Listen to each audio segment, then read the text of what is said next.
بذكر الله ترتاح القلوب وتنزاح المتاعب والكروب.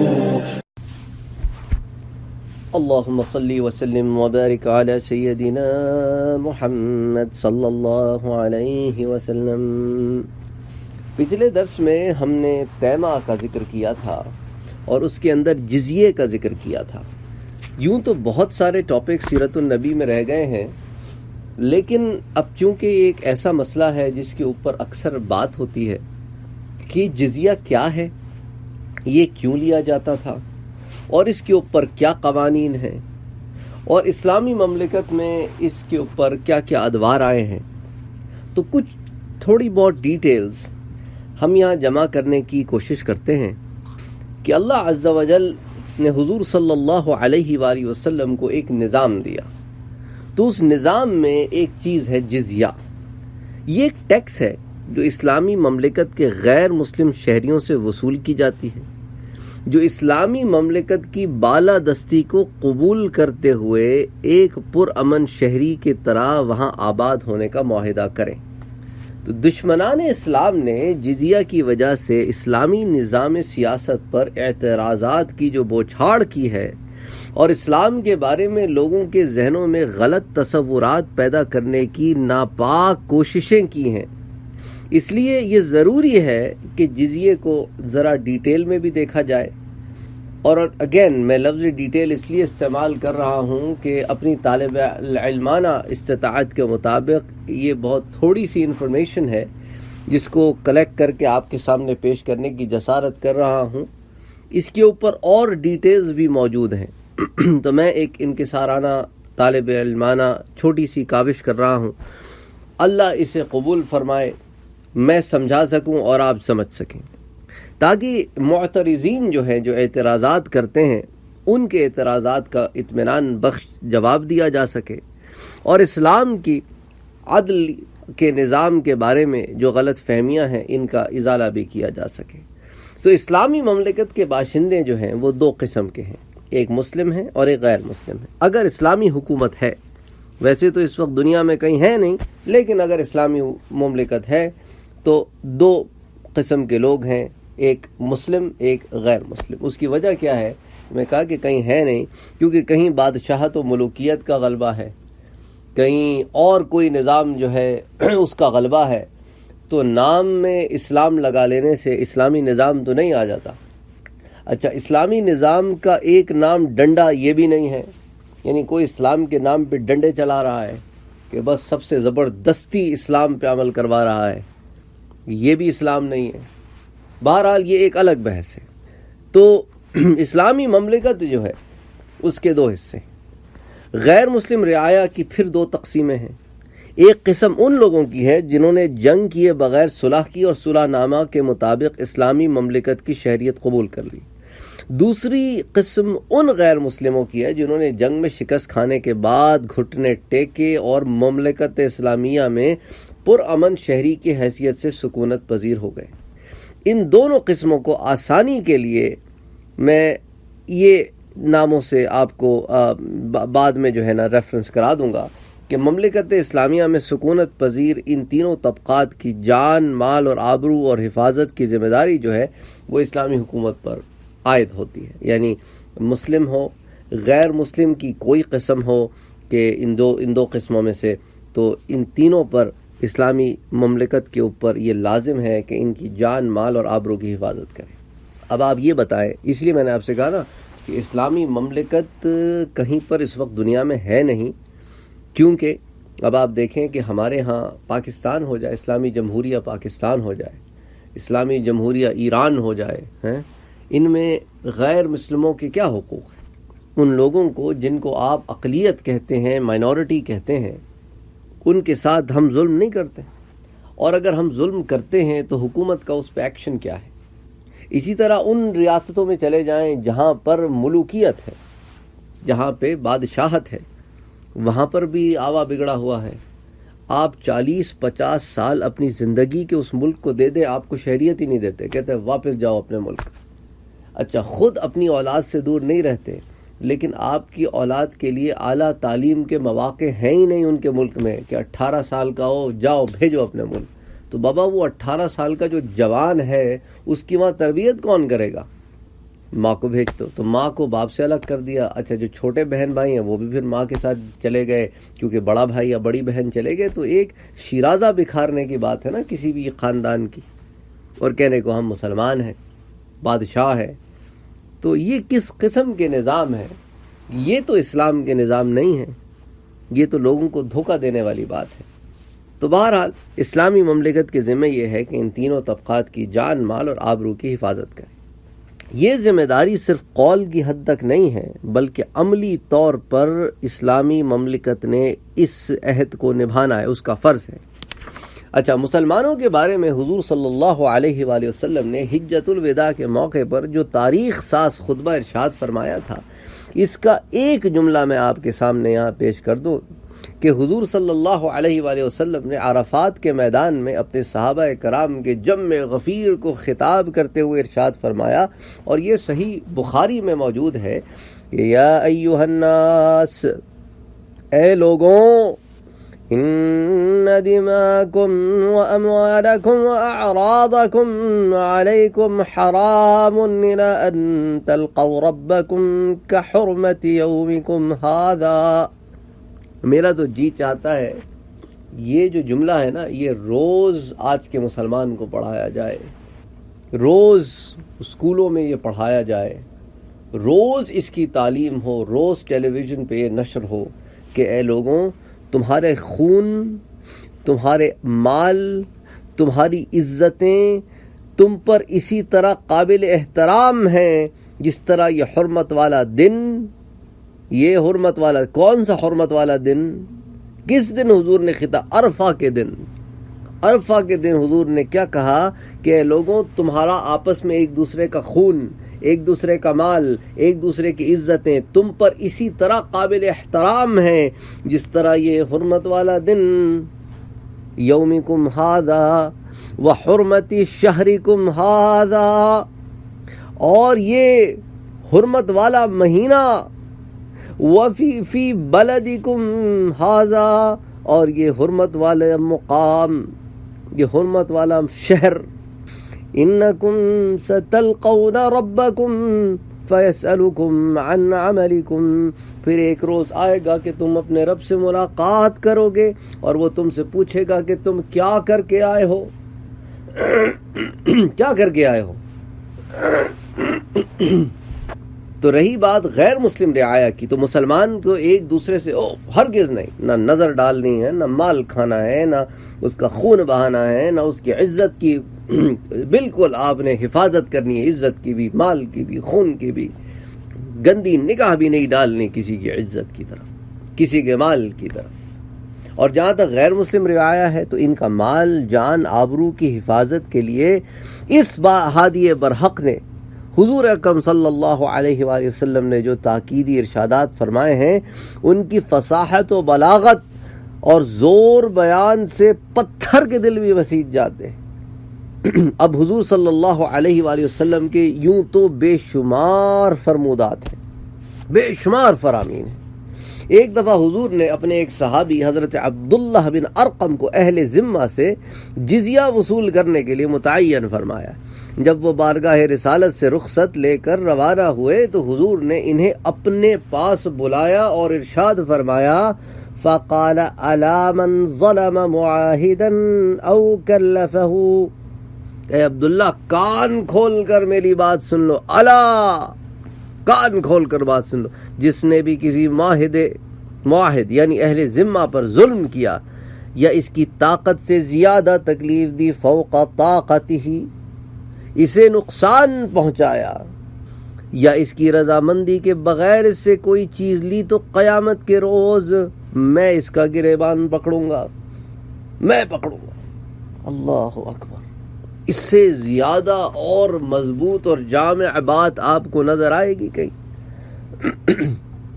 کتاب الخراج میں امام ابو یوسف یعقوب بن ابراہیم نے اس واقعے کو نقل کیا ہے، اور یہ قاہرہ سے یہ پبلش ہوئی ہے، یہ کتاب الخراج.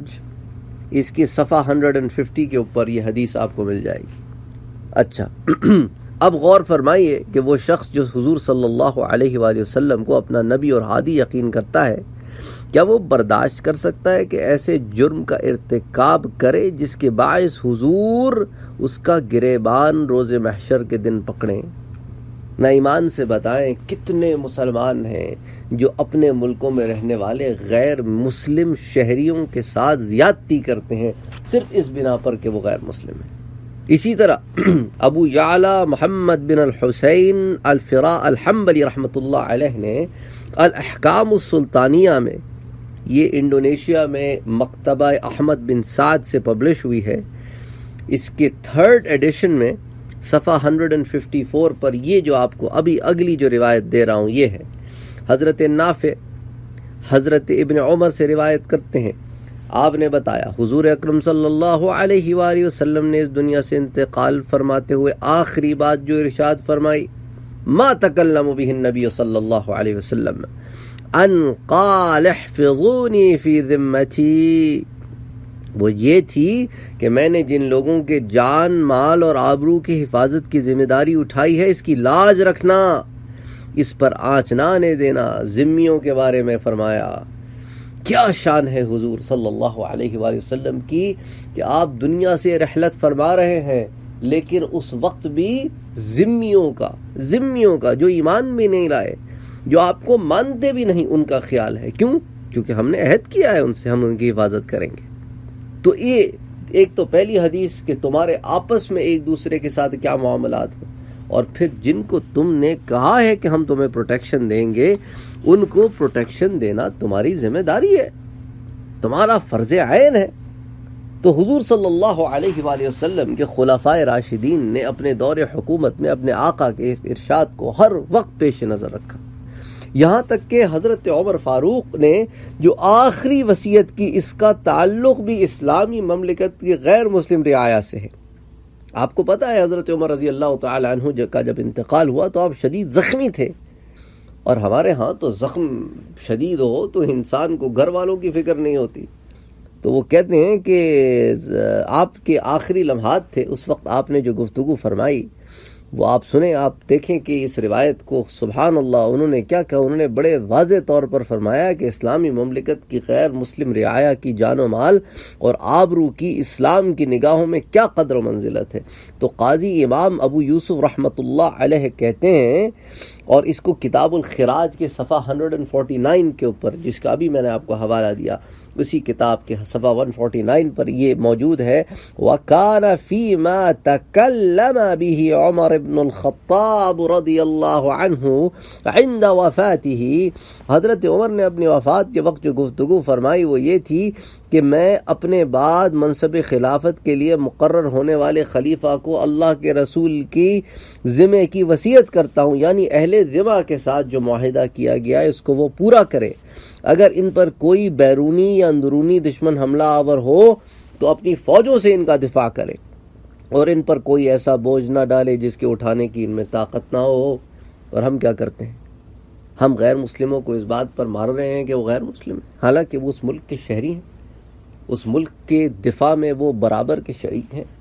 ہندوستان میں چلے جائیں، وہ تو سیکولر اسٹیٹ ہے نا، وہاں مسلمانوں کے ساتھ کیا کیا کچھ نہیں ہوتا، لیکن مسلمان پڑا ہے خواب غفلت میں، کروڑوں کی تعداد میں مسلمان خواب غفلت میں پڑا ہے، آپس میں لڑ رہے ہیں، آپس میں کوئی یکجہتی نہیں۔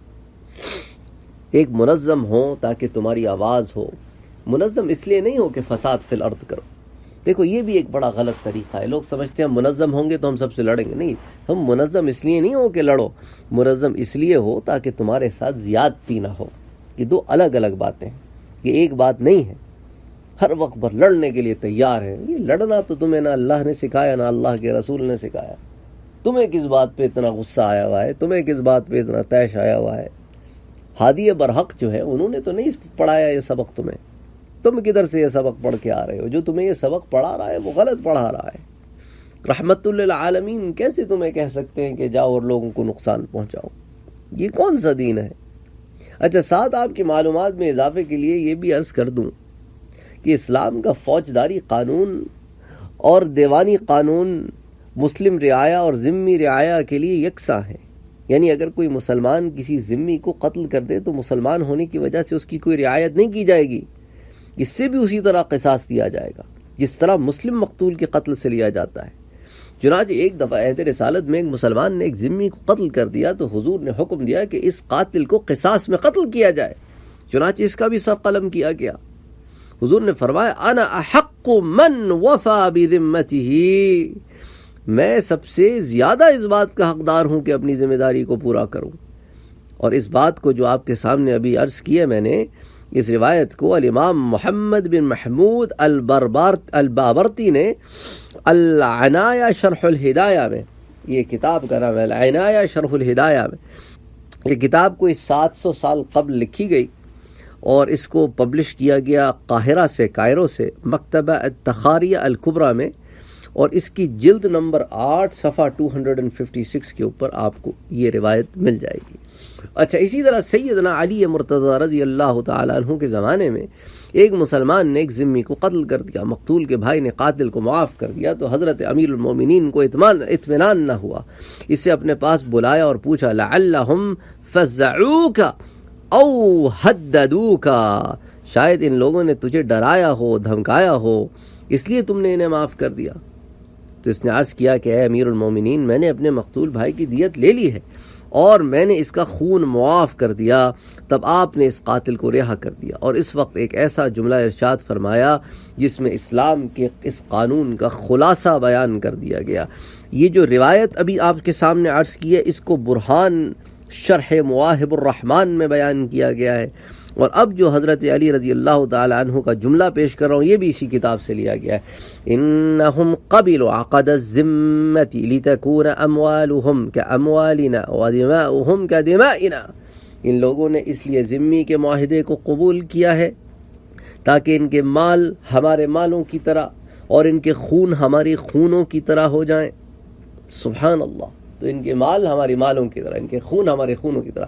ہم شہریت میں فرق نہیں کرتے، اور آج ظلم یہ ہے کہ بادشاہ بنے پھرتے ہیں، کروڑوں اربوں خربوں کے مالک کے شہریت ہی نہیں دیتے، زندگی رگڑ دو شہریت نہیں دیتے، صحرا کی تپتی دھوپ میں خون پسینہ ایک کر دو شہریت نہیں دیتے، کہتے جی ہمارا قانون ہے، اچھا قانون ہے تمہارا، ایک مسلمان کو تم شہری نہیں بناتے۔ اللہ ہدایت دے سب کو۔ تو یہ ہے اپنی غیر مسلم رعایا کے بارے میں اسلام کا طرز عمل۔ کیا دنیا کا کوئی اور نظام اس کی ہمسری کا دعویٰ کر سکتا ہے کہ ایک شخص ہو جو آپ کا ذمی ہو، اس کو آپ شہری بنائیں اور پھر سارے وہی حقوق دیں جو اپنے شہریوں کو دیتے ہیں؟ یعنی یہ ذمی کون ہے؟ ان میں آپ کو میں نے 2 قسم بتا دی، صلح کرنے والے ذمی بھی موجود ہیں اور جو آپ سے لڑ کے آپ سے صلح کی ہے وہ ذمی بھی موجود ہیں۔ تو جب مملکت اسلامیہ کے ہر شہری کی جان، مال اور آبرو بلا امتیاز مذہب کے حفاظت حکومت کی ذمہ داری ہے، تو ہر محب وطن شہری پر بھی لازم ہے کہ وہ اپنی استطاعت کے مطابق بیت المال میں حصہ داخل کرے تاکہ اسلامی مملکت سرحدوں کی حفاظت اور اندرون ملک میں امن و امان قائم رکھ سکے۔ اچھا، پھر مسلمان رعایا بیت المال میں جو رقم جمع کراتی ہے اس کو زکوٰۃ و عشر کہتے ہیں۔ یہ زکوٰۃ و عشر جو ہے یہ مردوں، عورتوں، بچوں پر صرف عشر ہے، یہ سب پر فرض ہے، اور ذمی رعایا جو رقم بیت المال میں جمع کراتی ہے اس کو جزیہ کہتے ہیں۔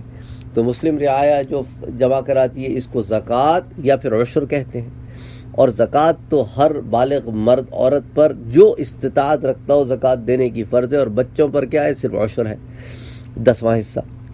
اچھا، یہ وہ جزیہ ہے جس کے بارے میں اسلام کے جو جزیہ ہے جو ذمی دیتے ہیں اس کے بارے میں جو ہے لوگوں نے بڑا کوہرام مچایا ہوا ہے کہ اسلام نے جو ہے وہ اس چیز کو انٹروڈیوس کیا اور یہ کیا اور یہ کیا۔ اچھا، کبھی کہتے ہیں کہ غیر مسلموں کے ساتھ امتیازی سلوک برتا جاتا ہے، جزیہ صرف غیر مسلموں سے وصول کیا جاتا ہے، مسلمانوں سے تو وصول ہی نہیں کیا جاتا۔ ایک مملکت کا شہری ہونے کی حیثیت سے دونوں کے ساتھ ایک سا سلوک ہونا چاہیے، لیکن اسلام نے غیر مسلموں کے ساتھ تو امتیازی سلوک برتا ہے۔ کبھی کہتے ہیں اچھا غیر مسلموں کو کوئی مالی مشکلات میں مبتلا کرنے کے لیے ان پر جزیہ لگا دیا گیا ہے۔ ان کے اعتراضات جو ہے نا اس بات پر آ کر ٹوٹتی ہے کہ جزیے کا اصل مقصد کیا ہے۔ غیر مسلموں پر یہ مالی تاوان لگا کر انہیں مجبور کیا جائے کہ وہ اپنا مذہب چھوڑ کر اسلام قبول کر لیں، وہ یہ بھی ایک چیز جو ہے وہ سامنے رکھتے ہیں کہ اتنا ہیوی ٹیکسیشن کرو کہ مجبور ہو جائیں کہ ہم مسلمان ہو جاتے ہیں تو پھر یہ ٹیکس نہیں دینا پڑے گا، تو ٹیکس اتنا لگاؤ کہ لوگ اپنا دین چھوڑ دیں۔ اچھا، اب ان اعتراضات جو ہے نا، اس کی اب حقیقت دیکھتے ہیں اور ان اعتراضات کا جائزہ بھی لیتے ہیں۔ کہا گیا ہے کہ جزیہ صرف غیر مسلموں سے وصول کیا جاتا ہے، مسلمانوں سے وصول نہیں کیا جاتا، اور یہ امتیازی برتاؤ ہے۔ اس کے بارے میں عرض کرتا ہوں کہ یہ ایک بالکل جھوٹا الزام ہے۔ جس طرح پہلے بتا چکا ہوں کہ مسلمان بھی اپنے کمائے ہوئے مال سے حصہ دیتے ہیں، اس زکوٰۃ و عشر کہا جاتا ہے، اور وہ مقدار میں جزیے کی مقدار سے کئی گنا زیادہ ہوتا ہے۔ اچھا، صرف اور اس کے علاوہ مسلمانوں کے پاس اگر مویشی ہوں، بھیڑ بکریاں ہوں، گائیں بھینسیں، گھوڑے اور اونٹ ہوں تو ان کی زکوٰۃ بھی مسلمانوں کو ادا کرنی پڑتی ہے، حالانکہ ذمہ رعایا سے مویشیوں پر کسی قسم کا لگان یا ٹیکس ہے ہی نہیں۔ اچھا، مسلمان عورت اگر صاحب نصاب ہو یا مسلمان بچہ اگر صاحب نصاب ہو تو اس کو بھی لازمی طور پر اپنے اموال کی زکوٰۃ و عشر دینا پڑتا ہے۔ اس کے برعکس اگر ذمہ عورت اور بچے سے کوئی جزیہ ہی نہیں ہے۔ اچھا، خود ہی سوچئے کہ اسلام نے مالی ذمہ داریوں کے نقطۂ نظر سے ذمیوں کو کتنی مراعات دی ہیں، بجائے اس کے کہ ان حقائق کو سمجھا جاتا، اعتراف کیا جاتا اور اسلام کی فیاضی کا شکریہ ادا کیا جاتا، الٹا الزام عائد کر دیا۔ اچھا، ان کا دوسرا الزام یہ ہے کہ جزیہ ایک مالی تاوان ہے جس سے اسلامی حکومت اپنی غیر مسلم رعایا کو زیر بار کرتی ہے اور ان کو مالی دشواریوں سے دوچار کرتی ہے۔ اس کے بارے میں اتنا کہنا ہی کافی ہے کہ اگر آپ جزیے کی مقدار سے آگاہ ہو جائیں گے تو یہ الزام خود بخود ختم ہو جائے گا۔ حضرت امام اعظم ابو حنیفہ رحمۃ اللہ علیہ کے نزدیک غیر مسلموں کو 3 حصوں میں تقسیم کیا گیا ہے: دولت مند طبقہ، متوسط طبقہ اور فقراء، یعنی ہائی کلاس، مڈل کلاس اور لوور کلاس، غریب لوگ۔ اچھا، عمرہ جو ہیں ان پر تو 48 درہم سالانہ یعنی 4 درہم مہینے کے، متوسط طبقہ جو مڈل کلاس ہے اس پر 24 درہم سالانہ یعنی 2 درہم ماہانہ، اور تیسرا طبقہ جو غرباء کا ہے اس پہ 12 درہم سالانہ یعنی کہ 1 درہم مہینے کا۔ اب آپ خود سوچئے کہ اتنا بوجھ کیا ناقابل برداشت ہے؟ 1 درہم 1 مہینے کا غریب ہو، 2 درہم 1 مہینے کے اگر مڈل کلاس ہو، اور 4 درہم 1 مہینے کے اگر ہائی کلاس ہو۔ اچھا، پھر عورت اور بچے پہ تو کچھ ہے ہی نہیں نا، پھر مرد نے دینا ہے۔ اب آپ خود سوچئے کہ یہ کیا بوجھ ہے، بہت زیادہ۔ اچھا، ان کی آخری تہمت کہ جزیہ جو ہے وہ عائد کرنے کا مقصد یہ ہے کہ غیر مسلموں کو اسلام قبول کرنے کے لیے مجبور کیا جائے، اس کے سراسر کذب اور افتراء ہونے میں تو کوئی شک ہی نہیں نا، یہ تو جھوٹ پر مبنی بات ہے۔ جس دین کا بنیادی اصول یہ ہے کہ لا اکراہ فی الدین، دین میں بھئی زور زبردستی اور جبر تو ہے ہی نہیں، تو وہ دین کیسے کسی کو مجبور کرے گا کہ تم مسلمان ہو جاؤ؟ آپ خود سوچیں، کیا عقیدہ اتنی حقیر اور کمزور چیز ہے کہ انسان چند پیسوں کے عوض اس کو بیچ دے؟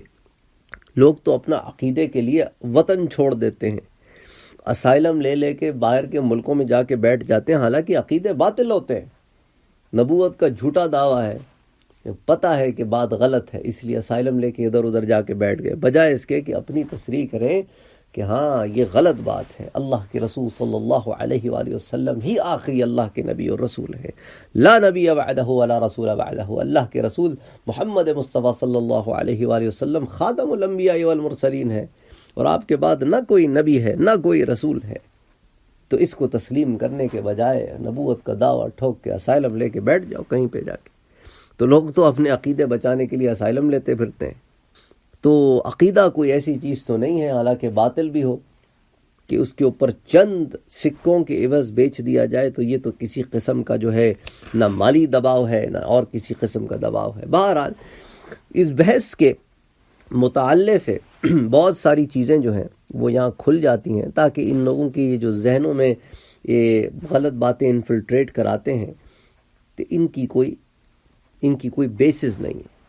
اچھا، جزیے کی جو شرائط ہوتی ہیں وہ بھی ذرا دیکھ لیتے ہیں کہ عاقل ہو، بالغ ہو، مرد ہو۔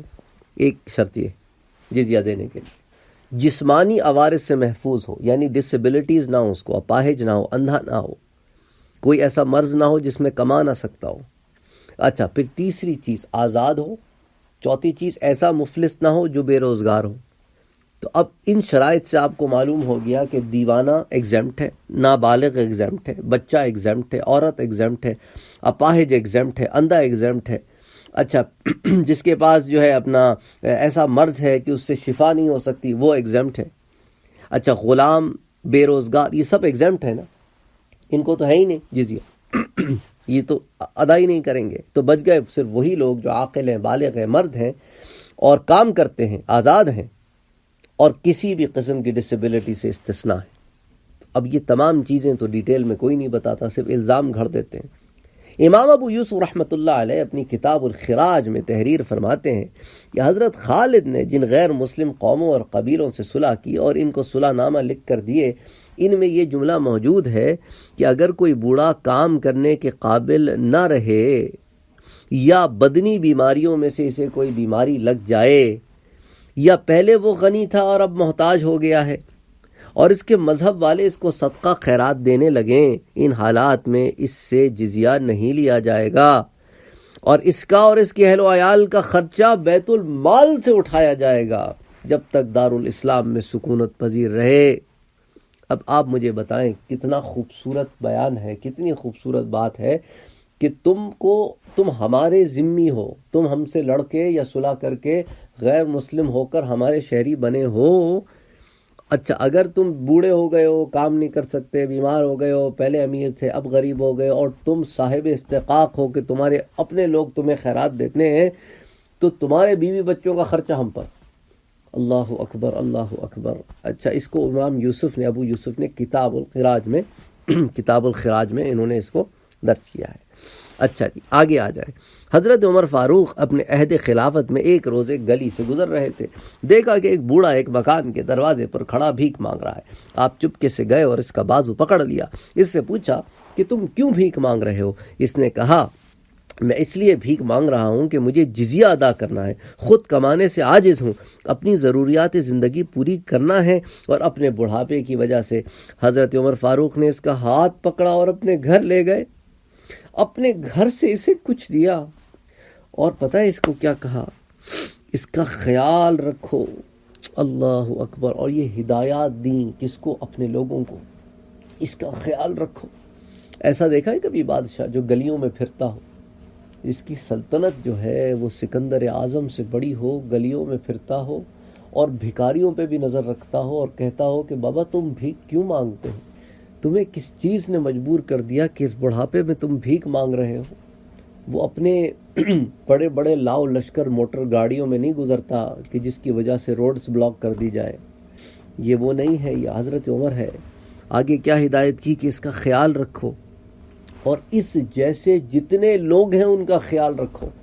خدا کی قسم ہم نے اس کے ساتھ انصاف نہیں کیا کہ ہم نے اس کی جوانی کی کمائی سے تو جزیہ وصول کیا اور اب جب بوڑھا ہو گیا ہے تو ہم اسے اگنور کر رہے ہیں۔ کہ حضرت عمر رضی اللہ تعالیٰ عنہ کے تڑپا دینے والے الفاظ ہیں۔ اگر غور کرو یہ فاروق اعظم رضی اللہ تعالیٰ عنہ کا انصاف ہے، یہ ان لوگوں کا انصاف ہے جن کی تربیت حضور صلی اللہ علیہ وآلہ وسلم نے کی۔ ایک ذمہ ہے، بوڑھا ہو گیا ہے، نہیں اب اس کی ذمہ داری ہم پر ہے۔ پھر حضرت عمر فاروق نے آیت قرآن پڑھی، انما الصدقات للفقراء والمساکین، یہ پوری آیت پڑھی اور اس شخص اور اس جیسے سارے معذوروں سے جزیہ معاف کر دیا گیا اور ان کے اخراجات کی کفالت بیت المال کے ذمہ لگائی۔ اچھا اب جزیے کی اصل وجہ بھی دیکھ لیں تاکہ بات واضح ہو جائے۔ جزیے کے بارے میں اسلام کے سیاسی حریفوں نے جو شکوک و شبہات پیدا کیے تھے، ان کی حقیقت سے تو میں نے آپ کو بتا دیا کہ کیا ہے کہ جزیہ لگانے سے نہ ان کے ساتھ کوئی امتیازی برتاؤ کرنا مقصود ہے، نہ ان کو مالی لحاظ سے دباؤ کا شکار کرنا، نہ جبراً مسلمان کرنا۔ اچھا اب آگے بڑھنے سے پہلے ایک بات جو ہے ہم سمجھ لیتے ہیں کہ مسلمان اور غیر مسلم رعایا سے جو رقم وصول کی جاتی ہے، ان کے مختلف نام کیوں مقرر کیے گئے جن سے طرح طرح کی غلط فہمیاں پیدا ہوئی ہیں۔ جو بھی کسی سے وصول کیا جاتا ہے اس کے لیے ایک ہی نام مقرر کیا جاتا جس میں مسلم اور غیر مسلم میں کوئی امتیاز نہ ہوتا تو بہت سے شکوک و شبہات پیدا نہ ہوتے، تو اسلام کے مخالفین کو لب کشائی کی جرت نہ ہوتی۔ تو اب ان ناموں کے اختلاف کی وجہ ہم آپ کو پیش کرتے ہیں کہ جس کو ہم نظر انداز کیے بغیر سمجھنے کی کوشش کرتے ہیں تاکہ معاملات کھلیں۔ زکوٰۃ و عشر جو مسلمانوں کے ذمہ واجب الادا ہے، یہ اسلام کی دوسری عبادتوں کی طرح ایک عبادت ہے، لیکن غیر مسلم رعایا اسلام کو اپنا دین نہیں مانتی۔ ان کے مالی واجبات کو زکوٰۃ و عشر سے ہم موسوم قرار ہی نہیں دے سکتے، کیونکہ زکوٰۃ اور عشر جو ہے یہ دینی ٹرمینالوجیز ہیں۔ تو اب ہم دینی ٹرمینالوجیز سے لیا گیا مال اور غیر دینی ٹرمینالوجی سے لیا گیا مال، یعنی دینی ٹرمینالوجی سے لیا گیا مال سے مراد کہ وہ مال جس کا ادا کرنا اس دین والوں پہ لازم ہے، اس مال کو دوسرے مال سے خلط ملط کیسے کر دیں۔ اچھا، غیر مسلم رعایا جو اسلام کو اپنا دین نہیں مانتی، ان کے لیے مالی واجبات کو زکوٰۃ و عشر سے موسوم کرنا جو ہے وہ انصاف بھی نہیں ہے۔ اس کا مطلب تو یہ ہوا کہ اسلام ان لوگوں سے اپنے نظام عبادات پر عمل کرنے کا مطالبہ کر رہا ہے، جو اس کو حق ہی نہیں مانتے، کہ وہ تو مانتے ہی نہیں اس کو۔ پھر آپ ان کو کیسے کہیں کہ تم اپنا جزیہ ادا کرو اور پھر ہم اس کو زکوٰۃ میں مکس کر دیں؟ یہ تو غلط بات ہے۔ اسی لیے ان کے ذمے جو مالی واجبات ہیں ان کو الگ نام دیا گیا، تاکہ مسلمانوں کے مالی واجبات اور اہل ذمہ کے مالی واجبات میں امتیاز برقرار رہے۔ تو اس امتیاز سے کسی کی تحقیر یا تذلیل جو ہے، کسی کو ذلیل کرنا مقصود نہیں ہے۔ اچھا، اب اختصار کے ساتھ غیر مسلموں پر جزیہ عائد کرنے کے بارے میں صحابہ کرام کا جو عمل تھا، اس کی روشنی میں حقیقت حال پیش کرتے ہیں کہ عہد صحابہ میں ہی مسلمانوں نے 3 معلوم بر اعظموں پر اسلام کا پرچم لہرا دیا۔ ان گنت قبیلے، کثیر التعداد قومیں اور ملک کے مختلف حصوں میں پائے جانے والے لوگ جو ہیں وہ مختلف مذاہب پر تھے۔ ان کے ساتھ معاہدے ہوئے، صلح نامے لکھے گئے، جن کے متعلق سے حقیقت حال روشن ہو جاتی ہے، جس کا خلاصہ یہ ہے کہ اسلام اپنی غیر مسلم رعایا کو جس طرح بہت سے دیگر اسلامی عبادات کا مکلف نہیں کرتا، اسی طرح ان کو اللہ کی راہ میں لڑنے کا بھی مکلف نہیں کرتا۔ تو جس میں شراکت کے لیے اہل ذمہ کو مجبور نہیں کیا جاتا کہ ہم جنگ پہ جا رہے ہیں، تم پر بھی لازم ہے کہ تم چلو اور دشمن پر حملہ کرو، بلکہ ان کو ان جنگی خدمات سے بری اور مستثنا کیا جاتا ہے، ایگزمپٹ کیا جاتا ہے۔ ان جنگی خدمات سے ان کو ایگزمپٹ ہونے کی عوض ان پر جزیے کی قلیل اور حقیر رقم واجب کر دی جاتی ہے، کہ چونکہ اب تم اپنے آپ کو ڈیفینڈ تو کر نہیں سکتے، ہم نے تمہیں ڈیفینڈ کرنا ہے، تو اب ڈیفینڈ کے ایکسپینسز بھی تو ہوتے ہیں جو بیئر کرنے ہوں۔ اچھا، آج آپ دیکھ لیں، آپ کے سامنے بڑی بڑی جنگیں ہوئی ہیں، آج بھی چل رہی ہیں، اس کے اندر باہر کی طاقتیں اور قوتیں آتی ہیں، مال لیتی ہیں، آپ کی مدافعت کرتی ہیں، اور وہ مال بہت کثیر ہے اس مال سے جو اسلامی زیارت ذمیوں سے لیتی تھی۔ یہ تو ٹریلینز آف ڈالرز ہیں نا، لانگ ٹرم پے کریں آپ، billions of dollars long term پے کریں۔ بہرحال تو یہ بات بھی سامنے رکھنے کی ضرورت ہے۔ تو اب اس سلسلے میں چند صلح نامے آپ کے سامنے میں پیش کرتا ہوں۔ یہ جو پہلا صلح نامہ آپ کے سامنے پیش کر رہا ہوں، یہ ریاست حیرہ کے امیر کے نمائندے صلوبہ بن نطونہ سے حضرت خالد ابن ولید نے کیا، اور یہ ہم لے رہے ہیں، ایک کتاب ہے جس کا نام ہے تاریخ الامم والمملوک، یہ ایجپٹ سے پبلش ہوئی ہے المطبعۃ الاستقامہ سے، اور یہ جو ہے یہ جلد نمبر 4 کے صفحہ نمبر 16 پر ہے۔ اس کو لکھا ہے ابو جعفر محمد ابن جریر الطبری نے۔ اس کی مطبوعات تو ریسنٹلی ہوئی ہیں 1939 میں، لیکن یہ کتاب جو ہے یہ جریر الطبری نے لکھی ہے، محمد ابن جریر الطبری نے، تو ان کا زمانہ تو 1100 ساڑھے 1100 سال پرانا ہے، تو یہ کافی پرانی کتاب ہے۔ میں آپ کو اس کی طباعت ابھی جو ہوئی ہے اس 1939 والی، اس کی جلد 4 صفحہ 16 سے یہ معاہدہ لیا ہے کہ وہ لکھتے ہیں کہ بسم اللہ الرحمن الرحیم، حضرت خالد ابن ولید کا معاہدہ، ھذا کتاب من خالد ابن ولید، یہ خالد ابن ولید کی طرف سے صلوبہ بن نطونہ اور اس کی قوم کے نام، میں تم سے معاہدہ کرتا ہوں جزیہ اور دفاع پر، یعنی تم جزیہ ادا کرو گے اور ہم دشمنوں سے تمہاری حفاظت اور دفاع کریں گے۔ اگر ہم تمہارا دفاع کریں تو ہم جزیہ لینے کے حقدار ہیں، اور اگر ہم تمہارا دفاع نہ کریں تو ہمیں جزیہ لینے کا حق نہیں پہنچتا یہاں تک کہ ہم تمہارا دفاع کریں، یعنی اگر ہم تمہارا دفاع نہ کر سکیں تو پھر جزیہ بھی ہمارا حق نہیں۔ اس صلح نامے سے یہ بات واضح ہو جاتی ہے کہ دشمن کے سامنے سینہ سپر ہونا، ان کی پیش قدمی کو روکنا، ان کے حملے کو پسپا کرنا، یہ صرف مسلمانوں کی ذمہ داری تھی، کہ چونکہ یہ اب معاہدہ ہے، ہم کریں گے، اور اہل ذمہ کو اس قسم کی کسی بھی تکلیف سے دوچار نہیں کریں گے کہ آپ کو لڑنا پڑے۔ اچھا، دوسرا صلح نامہ، ایران میں مسلمانوں کے ایک سالار سوید بن مقرن نے جرجان کے بادشاہ کو خط لکھا، یہ بھی اسی کتاب میں مل جائے گا صفحہ 256 پر، جو ابھی پچھلے آپ کو ذکر کیا۔ بسم اللہ الرحمن الرحیم، ھذا کتاب من سوید ابن مقرن لرزبان صول بن رزبان، یہ مکتوب ہے سوید بن مقرن کی طرف سے صول بن رزبان اور اہل دہستان اور تمام اہل جرجان کے نام، کہ تمہاری ذمہ داری ہے کہ تم معاہدے کی شرطوں کو پورا کرو، اور ہم پر فرض ہے کہ ہم تمہاری حفاظت اور دفاع کریں۔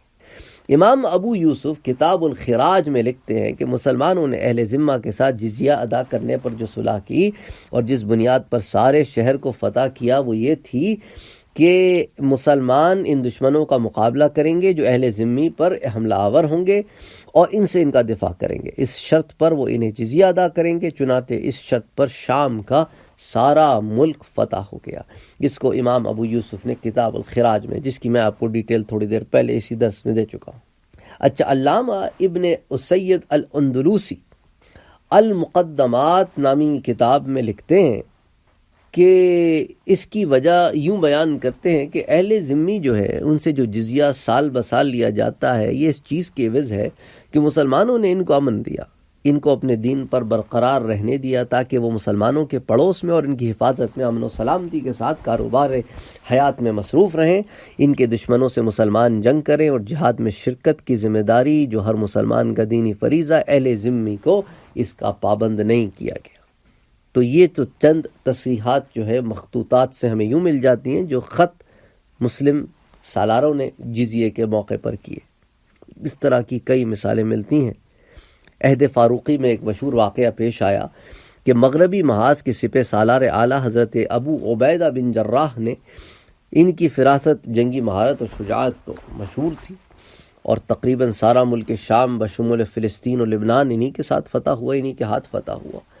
تو چند متفرق علاقے ابھی دشمن کے قبضے میں تھے، تو ہرقل نے جب اپنے زرخیز صوبے کو اپنے قبضے سے نکلتے دیکھا تو اس کو مسلمانوں سے بچانے کے لیے سر دھڑ کی بازی لگا دی، اپنی تمام فوج ایک جگہ اکٹھی کی تاکہ اجتماعی قوت کے ساتھ مسلمانوں پر ایک ساتھ حملہ کیا جائے۔ تو ہرقل کی تیاری کا علم جب حضرت ابو عبیدہ کو ہوا تو آپ نے بھی یہ قرین مصلحت سمجھا کہ اسلامی فوج جو تمام مختلف شہروں میں بکھری ہوئی ہے، اس کو یکجا کر کے دشمن کے بھرپور مقابلہ کیا جائے۔ اگر وہ حملہ کرنے کی جرت کرے تو اس کو ایسا جواب دیا جائے کہ وہ یاد رکھے اب یہاں پر بھی ابتدا کون کر رہا ہے؟ ہرقل روم۔ اچھا، لہٰذا انہوں نے تمام سالاروں کو حکم دیا کہ آپ اپنے اپنے جانبازوں کو لے کر ہمارے ساتھ آ کے مل جائیں، تاکہ اگر دشمن پوری قوت کے ساتھ مقابلہ کرتا ہے تو ہم بھی اس کو جواب دیں۔ اس لیے جو جزیہ اور خراج آپ لوگوں نے اہل ذمہ سے وصول کیا ہے وہ آپ ان کو لوٹا دیں، کیونکہ اگر ہم ان کی حفاظت نہ کر سکیں، کیونکہ اب ہم تو ان لوگوں کو لیو کر رہے ہیں نا، ہم تو لیو کر کے اب ایک جگہ جمع ہو رہے ہیں۔ جب تک ہم ان کی پروٹیکشن کر رہے تھے تو ہمارا حق بنتا تھا ہم جزیہ لیں۔ اب ہم چونکہ اپنی فورسز کو ایک جگہ ملا رہے ہیں اور ان علاقوں کو چھوڑ رہے ہیں، تو اب جزیہ آپ کو واپس کرنا ہوگا، کیونکہ ہم نے جزیہ لیا تھا ان کا دفاع کرنے کے لیے۔ تو اب یہ دیکھیں اس سے بڑا اور آپ کو کیا اور ثبوت ملے گا کہ ہر طرح کا ثبوت آپ کے سامنے یہاں پہ ہے کہ جب معاہدہ کیا اور معاہدے کو پاس نہ رکھ سکے، تو ان تمام معاملات کو آپ ذہن میں رکھیں تاکہ پھر یہ بات سامنے آئے کہ یہ کیا معاملہ ہے۔ تو اس لیے ہم پر لازم آتا ہے کہ ہم ان کا جزیہ ان کو لوٹا دیں۔ اس لیے انہوں نے کہا اور انہیں یہ کہیں کہ اگر اللہ نے ہمیں فتح و نصرت دی تو ہم پھر یہاں آئیں گے، اگر تم نے سابقہ صلح کے معاہدے کو برقرار رکھا تو ہم اس کی پابندی کریں گے۔ تو چنانچہ تمام سالار اپنے مجاہدین کو لے کر جب اپنے مرکزوں سے روانہ ہونے لگے تو انہوں نے وصول شدہ جزیہ اور خراج کی رقوم اہل ذمی کو واپس کر دی، اہل ذمہ کو ساری رقم واپس کر دی۔ اس قسم کا برتاؤ تو ان کے لیے بڑا حیران کن تھا، انہوں نے تو کبھی نہیں سوچا تھا کہ کوئی حاکم آئے گا، ذمی ہوگا اور اس طرح عہد و پیمان نبھائے گا اور طاقت بھی رکھتا ہے۔ تو ان کی آنکھوں میں آنسو تھے، اور وہ مسلمانوں کے رخصت ہوتے وقت یہ دعا بھی مانگ رہے تھے کہ الہی انہیں پھر ہمارے علاقوں میں واپس لانا۔ جو عدل انہوں نے قائم کیا ہے وہ تو سننے میں نہیں آیا۔ اگر رومی ہوتے تو خراج کا پیسہ کبھی نہ لوٹاتے، بلکہ وہ کھا جاتے۔ ہمارے پاس جو کچھ بچا کچا تھا وہ بھی لوٹ کر لے جاتے. جو رقم مسلمانوں نے اس وقت واپس کی وہ کوئی قلیل رقم نہ تھی. صرف ایک شہر حمص کے لوگوں کو 7 لاکھ درہم واپس کیے. ان صلح ناموں اور حضرت ابو عبیدہ کے اس طرز عمل سے جزیہ لگانے کی وجہ سامنے آ جاتی ہے. اچھا، اس کے بعد اگرچہ مزید تشریح کی ضرورت نہیں ہے، لیکن تاریخ اسلام کے 1-2 واقعات دیکھ لیتے ہیں. آرمینیا کے نواحی علاقے الباب کے گورنر سراقہ بن عمر سے وہاں کے بادشاہ نے مطالبہ کیا. اس کو بھی ابن جریر الطبری نے تاریخ الامم والمملوک کی جلد 5 صفحہ 256 کے اوپر نقل کیا ہے کہ ان کا جزیہ معاف کر دیا جائے، اور وہ ان کے دشمن کے مقابلے میں ان کے ساتھ شانہ بشانہ صف بستہ ہو کر کھڑے ہوں گے اور ان کے ساتھ جنگ کریں گے. سراقہ نے اس کا یہ مطالبہ منظور کر لیا اور اس کی اطلاع حضرت امیر المومنین عمر بن خطاب کی خدمت میں لکھ بھیجی. آپ نے اس کی منظوری بھی دے دی اور اس کی تحسین بھی کی. تو اس سے معلوم ہوا کہ اگر اہل ذمہ مسلمانوں کے ساتھ مل کر حملہ آوروں کے ساتھ جنگ کرنے کے لیے تیار ہو جائیں تو بھی ان سے جزیہ ساقط ہو جاتا ہے. تو ایک مثال یہ بھی مل گئی.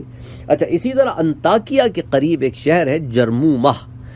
یہ جرمومہ کے نام سے آباد تھا، جس کے باشندے کو جراجمہ کہتے. اس زمانے میں انطاکیہ پر حضرت ابو عبیدہ کی طرف سے حبیب بن مسلمہ الفہری والی تھے. جراجمہ نے ان سے صلح کی درخواست کی اس شرط پر کہ وہ دشمن کے مقابلے میں مسلمانوں سے مل کر مقابلہ کریں گے، جاسوسی کی خدمات بھی انجام دیں گے. اس شرط پر انہوں نے جزیہ نہ لیا گیا. سبحان اللہ، اس شرط پر کہ ان سے جزیہ نہ لیا جائے. تو علامہ یاقوت حموی معجم البلدان میں ان کے بارے میں لکھتے ہیں، اور اس کو معجم البلدان کی جلد 2 صفحہ 123 پر سے ہم نے لیا ہے کہ حضرت ابو عبیدہ نے حبیب بن مسلمہ الفہری کو انطاکیہ کا والی بنایا. انہوں نے جرجمہ پر حملہ کیا. ان لوگوں نے ان شرائط پر ان سے صلح کی کہ دشمن کے مقابلے میں وہ مسلمانوں کی مددگار ہوں گے، دشمن کی جاسوسی کریں گے، بشرطے کہ ان سے جزیہ وصول نہ کیا جائے. تو علامہ یاقوت حموی نے معجم البلدان میں اس کے بارے میں یوں لکھا ہے. اچھا، چنانچہ آپ نے ان شرائط پر ان کے ساتھ صلح کر لی، یعنی کہ ابو عبیدہ نے، اور ان سے جزیہ ساقط کر دیا گیا. عتبہ بن فرقد جو حضرت امیر المومنین کے جرنیل تھے حضرت عمر فاروق کے، انہوں نے آذربائیجان کے باشندوں کے ساتھ اس معاہدے پر صلح کی. اب اس کو تاریخ طبری کی جلد 5 میں نقل کیا گیا ہے کہ بسم اللہ الرحمن الرحیم. یہ وہ صلح نامہ ہے جو عتبہ بن فرقد جو امیر المومنین عمر بن خطاب کے نائب ہے، آذربائیجان کے باشندوں کے ساتھ طے کیا کہ اس کے میدانی علاقوں میں، پہاڑی علاقوں میں اور بیرونی حدود کے ساتھ رہنے والے سب لوگوں کو امان دے دی گئی ہے، ان کی جانوں مالوں اور ان کے مذہبی احکام کو اس شرط پر کہ وہ جزیہ ادا کریں گے اپنی استطاعت کے مطابق، اور ان میں سے جو شخص مسلمانوں کے ساتھ شریک ہوگا لڑنے میں اس سال اس کا جزیہ معاف کر دیا جائے گا. یعنی جو جزیہ دے گا تو دے گا، جو ساتھ شریک ہوگا محافظت میں اس کا جزیہ معاف ہو جائے گا. تو یہ تمام باتیں اگر ہم سامنے رکھیں تو کتنے مسائل جو ہیں وہ حل ہو جاتے ہیں. اچھا، موجودہ دور میں جزیے کی کیا حیثیت ہے؟ تو اب ان تشریحات سے اس امر کی تو وضاحت ہو گئی کہ اگر اہل ذمہ اپنے اپنے اسلامی ملکوں کے دفاع کے لیے برضا و رغبت تیار ہو جائیں تو ان سے جزیہ جو ہے وہ خود بخود ساقط ہو جاتا ہے. اگر وہ اس بات پر تیار نہ ہوں اور کہیں کہ بھئی آپ ہماری مدافعت کریں تو پھر اب وہ جزیہ دیں گے. اور اس کو جزیہ کیوں کہا جاتا ہے یہ بات بھی سامنے آ گئی. اچھا، جزیہ وصول کرنے میں نرمی. اچھا، دوسرا ایک اور بات یہ بھی علماء نے لکھی ہے کہ اگر وہ اس بات پر تیار نہ ہو کہ ہم اپنا مدافعت کریں گے، بلکہ وہ یہ کہیں کہ آپ ہماری حفاظت کریں، لیکن وہ لفظ جزیہ جو ہے نا اس سے بدک جائیں، تو ہم کوئی اور ٹرمینالوجی بھی استعمال کر سکتے ہیں. ایسی کوئی بات تو ہے نہیں. جس طرح بنو تغلب سے جو جزیہ وصول کیا جاتا تھا اس کو صدقہ کہا جاتا تھا، لیکن تھا وہ جزیہ. تو ٹرمینالوجی میں اگر کسی کو پرابلم ہے تو ٹرمینالوجی چینج ہو سکتی ہے. اچھا، جزیہ اور اخراج کی وصولی کے لیے ذمیوں پر تشدد کرنا منع ہے. حضرت علی کرم اللہ وجہہ نے اپنے ایک عامل کو بھیجتے ہوئے فرمایا ان کے جاڑے یعنی سردی، گرمی کے کپڑے، ان کے کھانے کا سامان اور ان کے جانور جن سے وہ کھیتی باڑی کرتے ہیں خراج وصول کرنے کی خاطر ہرگز نہ لیا جائے. نہ کسی کو درہم وصول کرنے کے لیے کوڑے مارنا، نہ کسی کو کھڑا رکھنے کی سزا دینا، نہ خراج کے عوض چیز کا نیلام کرنا، نیلامی بھی نہیں ہوگی، کیونکہ ہم جو ان کے حاکم بنائے گئے ہیں تو ہمارا کام نرمی سے وصول کرنا ہے۔ اگر تم نے میرے حکم کے خلاف کیا تو اللہ میرے بجائے تم کو پکڑے گا، اور اگر مجھے تمہاری خلاف ورزی کی خبر پہنچی تو میں تمہیں معزول کر دوں گا۔ اس کو بھی کتاب الخراج کے صفحہ نمبر 18 پر رقم کیا گیا ہے۔ اچھا، آخری بات آج کی کرتے ہیں، پھر جزیے کو میں نے آپ سے کہا تھا کچھ چیزیں جمع کرنے کی ایک طالب علمانہ کوشش کروں گا۔ اللہ مجھے سمجھانے کی، آپ کو سمجھنے کی توفیق دے، اور اس معاملے سے پردہ اٹھائے، اور جن کے ذہنوں میں کوئی فطور ہے اس کو دور کرے۔ آخری بات، حضرت عمر فاروق رضی اللہ تعالیٰ عنہ نے شام کے فاتح اور گورنر حضرت ابو عبیدہ کو جو فرمان لکھا، اس میں ایک حکم یہ بھی ہے کہ مسلمانوں کو منع کر دیں کہ وہ ذمیوں پر ظلم نہ کریں۔ وَمْنَعِ الْمُسْلِمِينَ مِنْ ظُلْمِهِمْ، انہیں ضرر نہ پہنچائیں، نہ ان کو ضرر نہ پہنچائیں، اور حلال ذریعے کے بغیر ان کے مال مت کھائیں۔ اب آپ دیکھیں، یہ وہ زمانہ ہے جب رومی ہیں، ایرانی ہیں، اور مختلف حکومتیں ہیں، وہ تو ظلم کرتی ہیں ان لوگوں پر جن کے اوپر قابض ہوتی ہیں۔ یا اسلام کا قانون ہے، وہ کہتے ہیں نہیں، تم نے ان سے بھی نرمی کرنی ہے، ان پہ ظلم نہیں کرنا، انہیں کسی قسم کی ضرر نہیں پہنچانی۔ اللہ اکبر، اللہ اکبر۔ اللہ ہم سب کو توفیق عطا فرمائے کہ ہم صحیح دین کو سمجھیں اور اس پر عمل کریں۔ وما علینا الا البلاغ۔ بذكر الله ترتاح القلوب وتنزاح المتاعب والكروب